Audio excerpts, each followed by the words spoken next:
ભરૂચ જિલ્લાના ઝઘડા તાલુકાના કરાડ ગામની પ્રાથમિક શાળામાં શિક્ષિકા તરીકે નોકરી કરતા દીપાલીબેન પરમાર પર શાળા સમય દરમિયાન ગામના જ ઇકીસમે લાકડાના સપાટા મારી હુમલો કરતા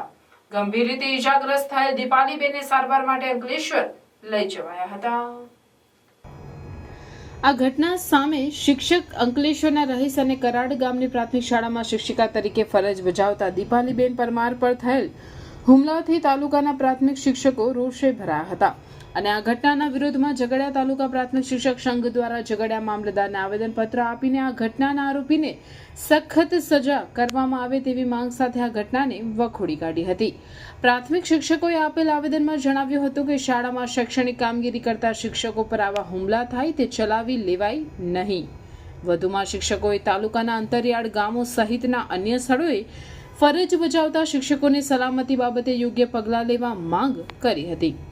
ઉલ્લેખનીય છે કે તાલુકાના એક નાના ગામની શાળામાં શિક્ષિકા પર ગામની જ એક વ્યક્તિએ હુમલો કરી ઇજાગ્રસ્ત કરતા સમગ્ર તાલુકામાં તેને લઈને લોકોમાં રોષ ફેલાયો છે અને તાલુકામાં કથળતી જતી કાયદો અને વ્યવસ્થાની સ્થિતિને લઈને જનતામાં ચિંતા પણ ફેલાઈ છે।